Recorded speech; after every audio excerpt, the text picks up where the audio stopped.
अब युद्ध करो। अवश्य करूंगा युद्ध तुमसे और वध भी करूंगा तुम्हारा। ये युद्ध तो और भी भयंकर होता जा रहा है और नारायण क्लांत हो रहे हैं। माता की लीला का रहस्य तो मुझे अभी भी ज्ञात नहीं हुआ। फिर क्या हुआ माता? वही हुआ जो श्री महाकाली की इच्छा थी, जो मेरी इच्छा थी।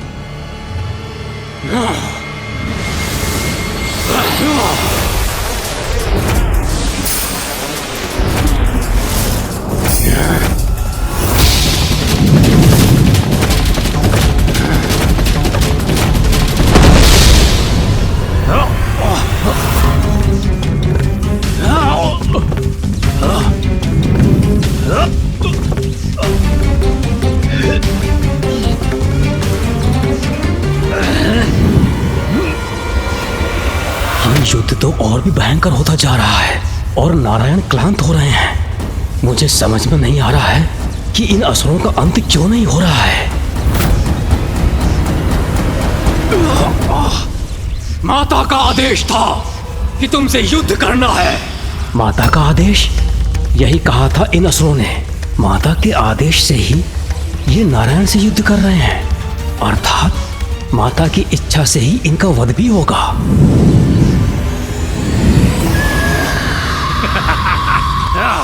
उसी एक पल में अचानक से ब्रह्मदेव के ज्ञान चक्षु खुल गए और वो समझ गए कि जो भी हो रहा है मेरी ही इच्छा से हो रहा है। इस घटनाक्रम के स्रोत में मैं ही हूँ।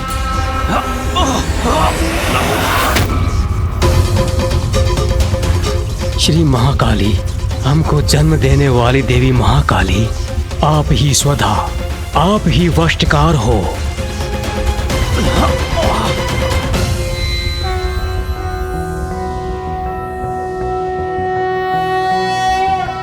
त्वं स्वाहा त्वं स्वधा त्वं हि वषट्कारः स्वरात्मिका सुधा त्वं क्षरे नित्ये त्रिधा मात्रात्मिका स्थिता अर्धमात्रा स्थिता नित्यायानुच्चार्या विशेषतः त्वमेव संध्या सावित्री त्वं देवी जननी परा त्वयैतद्धार्यते विश्वं त्वयैतत्सृज्यते जगत् त्वयैतत्पाल्यते देवी त्वमत्स्यन्ते च सर्वदा विसृष्टो सृष्टिरूपा त्वं स्थितिरूपा च पालने तथा संहतिरूपान्ते जगतोऽस्य जगन्मये महाविद्या महामाया महामेधा महास्मृतिर्महामोहा च भवति महादेवी महासुरी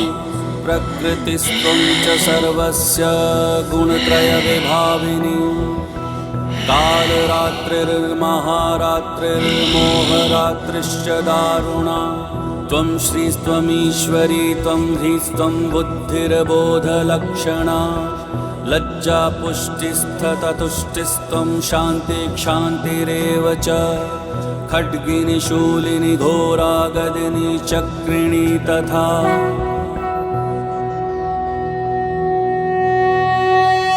स्वर भी आपका ही स्वरूप है। आप ही जीवनदायिनी सुधा हो। नित्य अक्षर प्रणव में आकार, ऊकार और महकार और इन तीनों मात्राओं के साथ बिंदु रूप में अरेद मात्रा है, वो भी आप ही हैं। आप ही संध्या सावित्री तथा आप ही परम जननी हो। आप ही परम ब्रह्मांड को धारण करने वाली हो। और आप से ही इस जगत की सृष्टि होती है। आप से ही इसका पालन होता है और कल्प के अंत में आप ही सबको ग्रास बनाकर प्रलय लाती हैं। जगत की उत्पत्ति के समय आप सृष्टि रूपा हो, पालन के समय आप स्थिति रूपा हो और प्रलय के समय संहार रूपा भी आप ही हो।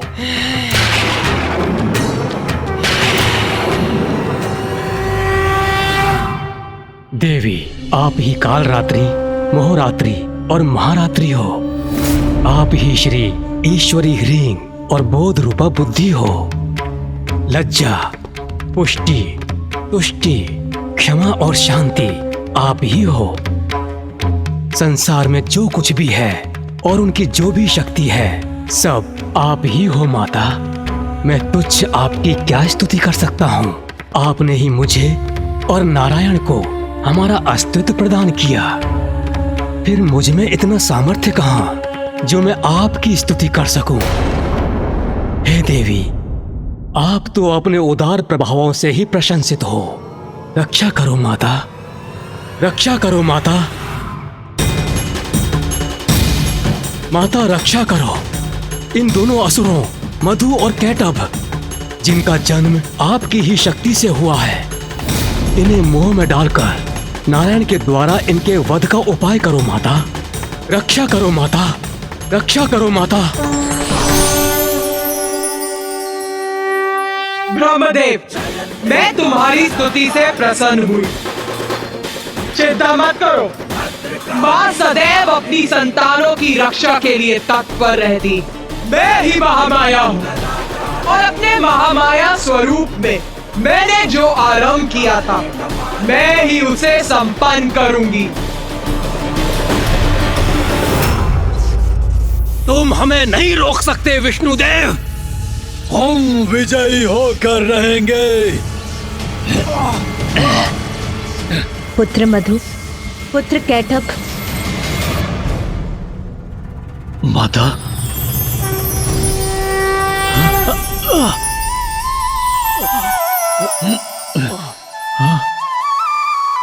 देवी महामाया। देवी महामाया ही इन असुरों का कोई उपाय करेंगी। देवी महामाया क्या इन असुरों को रोक सकेंगी? देवी महामाया की माया से अवश्य भ्रमित होंगे ये दोनों।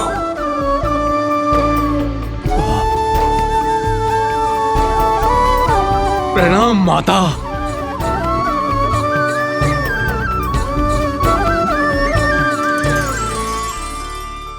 माता, आपकी आज्ञा का पालन कर रहे हैं हम। विष्णुदेव से युद्ध कर रहे हैं और विजय की ओर अग्रसर हैं। पुत्रों, इसमें कोई संदेह नहीं कि तुम दोनों बड़ी तत्परता और कुशलता से युद्ध कर रहे हो। किंतु युद्ध में विरोधी योद्धा का सम्मान भी एक योद्धा का धर्म होता है। विरोधी अर्थात अपने शत्रु का सम्मान। जो हमसे युद्ध कर रहा है हम उसका सम्मान करें, ये तो हमारी प्रवृत्ति नहीं। पुत्रों, इसमें कोई संदेह नहीं कि नारायण इतनी कुशलता से तुम्हारा सामना कर रहे हैं, इसीलिए उनके सम्मान स्वरूप और युद्ध के पूर्व उन्हें एक वरदान दो। इसी में तुम्हारी महानता है। वरदान माता?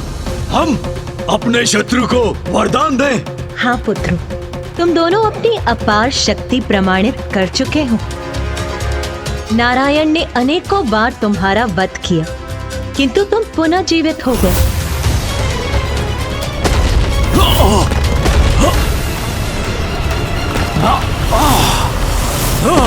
इसीलिए उन्हें वरदान देने से तुम्हारी शक्ति क्षीण नहीं पड़ेगी, किंतु तुम ये सिद्ध करोगे कि शक्तिशाली होने के साथ साथ तुम कितने उदार भी हो, और उदारता तो महानता का ही लक्षण है।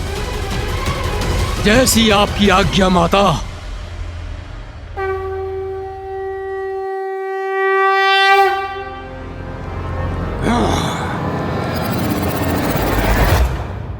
तुम्हें तो अपनी पराजय बहुत समय पूर्व स्वीकार कर लेनी चाहिए थी विष्णुदेव, किंतु तुम अपनी हट के आगे अड़े रहे, लड़ते रहे हमसे, ये जानते हुए भी कि युद्ध में तुम्हारा विजयी होना असंभव है। किंतु हम तुम्हारी दृढ़ता की सराहना करते हैं, इसलिए तुम्हें युद्ध में पराजित करने के पूर्व तुम्हें एक वरदान अवश्य देंगे। मांगो, वरदान मांगो हमसे। मैं वरदान मांगू इन दुष्ट असुरों से?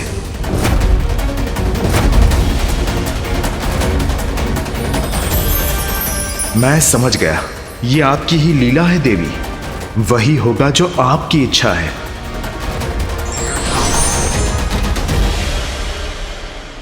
इतना क्या विचार कर रहे हो विष्णुदेव? शीघ्रता करो, वरदान मांगो हमसे। ठीक है, यदि तुम मुझे वरदान देना ही चाहते हो तो मुझे वरदान दो कि तुम दोनों का अंत मेरे ही हाथों हो।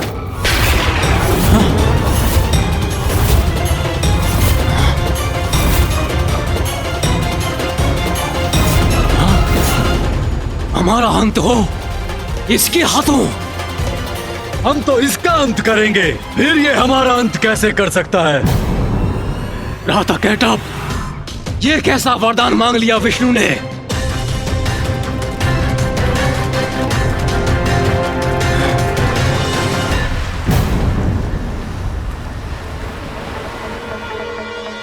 चतुर विष्णु, तुम सोच रहे होगे कि चतुराई से तुमने हमारी मृत्यु का उपाय ढूंढ लिया, किंतु ये केवल मात्र तुम्हारा एक भ्रम है। किंतु हम तुम्हें वरदान अवश्य देंगे कि हमारी मृत्यु तुम्हारे ही हाथों हो। राता मधु, ये क्या कह रहे हो तुम? ये क्या वरदान दे रहे हो तुम? बुद्धि भ्रष्ट तो नहीं हो गई तुम्हारी? हमारे अंत का वरदान मांग रहा है ये। शांत रहो भ्राता कैटअप, इसके बल को पराजित किया था हमने, इसके छल को भी पराजित करेंगे। वरदान अवश्य देंगे इसे, किंतु उसका कोई लाभ नहीं होगा। विष्णुदेव, वचन दिया है तुम्हें, इसीलिए वरदान भी अवश्य देना ही होगा, किंतु एक अवस्था में ही ऐसा हो सकेगा।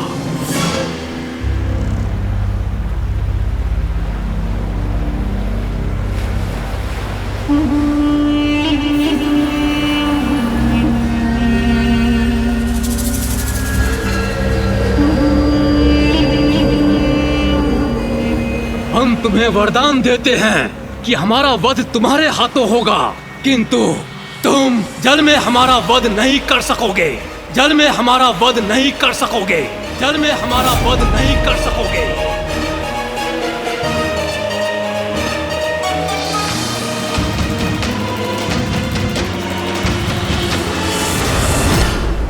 यहाँ तो सर्वत्र जल ही जल है, फिर इन दोनों का वध कहाँ करेंगे वो?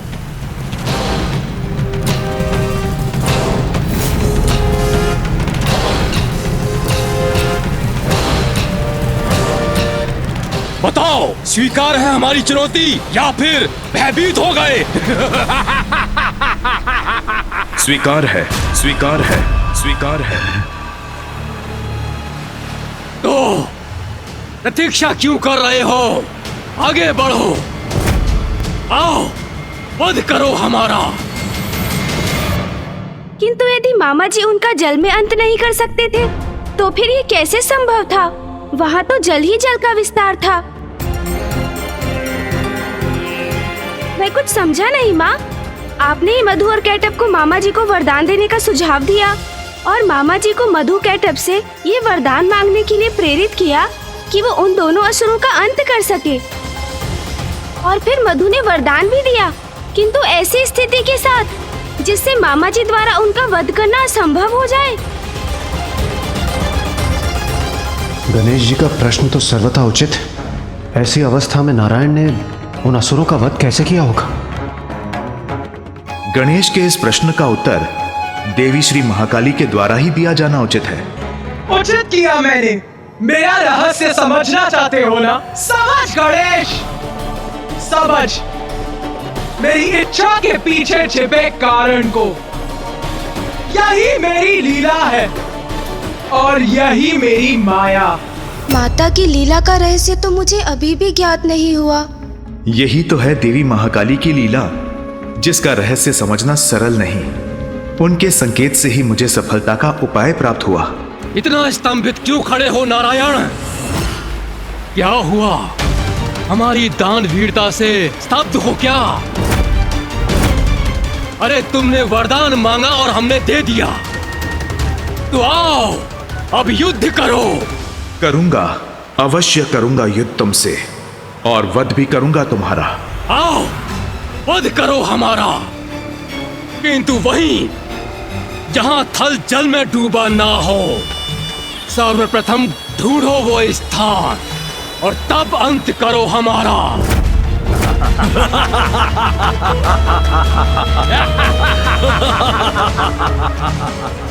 अवश्य अवश्य अवश्य, तुम्हारी ये मनोकामना मैं अवश्य पूर्ण करूंगा।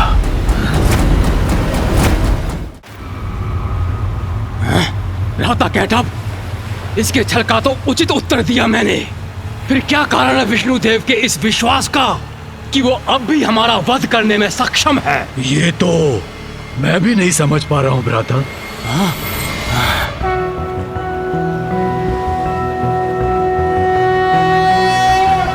शांताकारं भुजगशयनं पद्मनाभं सुरेशं विश्वाकारं गगनसदृशं मेघवर्णं शुभांगं लक्ष्मीकान्तं कमलनयनं योगिरध्यानगम्यं वन्दे विष्णुं भवभयहरं सर्वलोकैकनाथम्।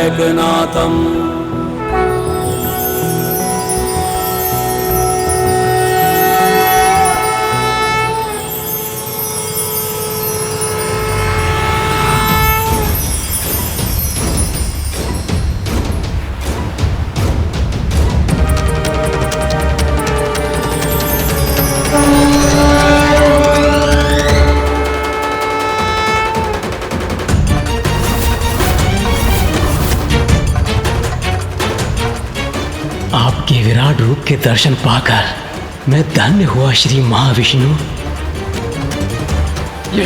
ये क्या हो रहा है?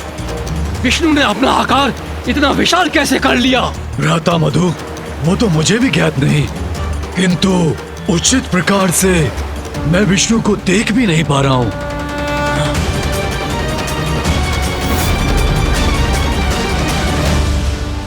हमारा वध असंभव है, किंतु फिर भी मुझे भय का आभास क्यों हो रहा है?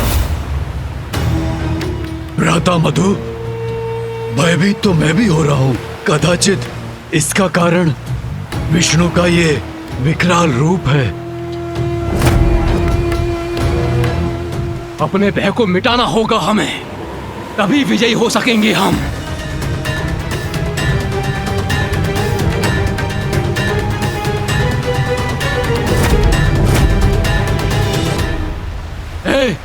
हे विष्णु, ये क्या कर रहे हो तुम? ये मत समझो कि तुम्हारे इस विशाल रूप को देखकर भयभीत हो जाएंगे हम। और तुम हमारा वध कर सकोगे?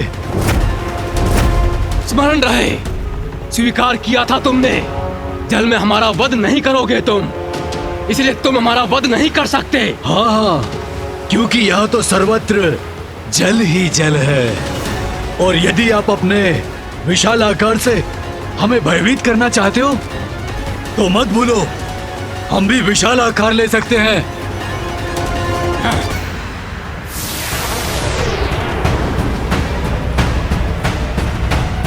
ये देखो, तुम जितना अपना आकार विराट करोगे, तुम्हारा वध करने में मुझे उतनी ही सुविधा होगी। किंतु हाँ, अपना दिया हुआ वचन भंग नहीं करूंगा। तुम्हारा वध करूंगा, किंतु जल में नहीं।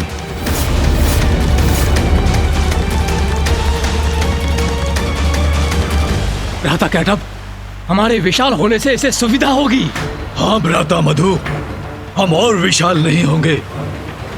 इसकी असुविधा में तो आनंद आएगा ना हमें, और वैसे भी ये अभी भी हमसे विशाल ही है।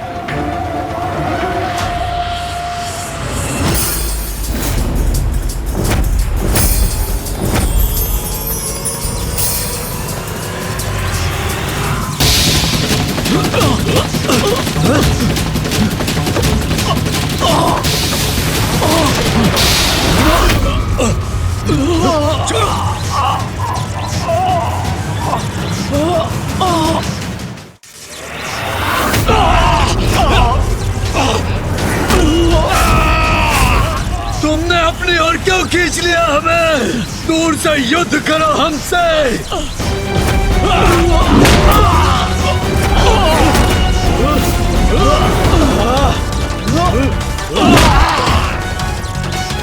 तुम दोनों असुर देवी महामाया की आज्ञा का पालन कर रहे थे ना? तो लो, मैं अब देवी महाकाली की आज्ञा का पालन करूंगा। तुम्हारा वध तो करूंगा, किंतु जल में नहीं।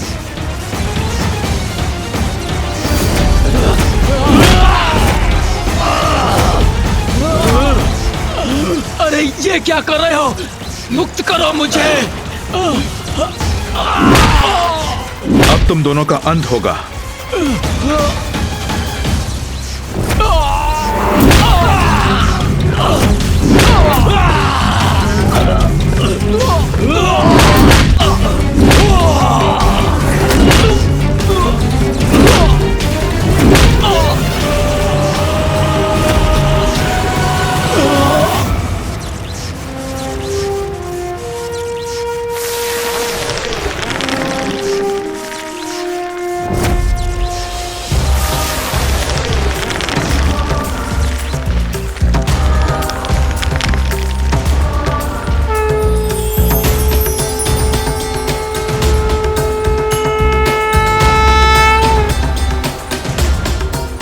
इन असुरों के साथ इनके आतंक का अंत करने के लिए आपको कोटि कोटि धन्यवाद नारायण।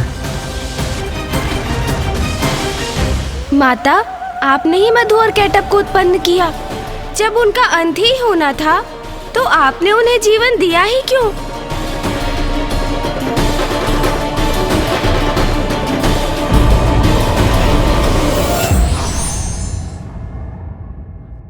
ईश्वर के प्रत्येक कार्य के पीछे जगत कल्याण का महान उद्देश्य निहित होता है।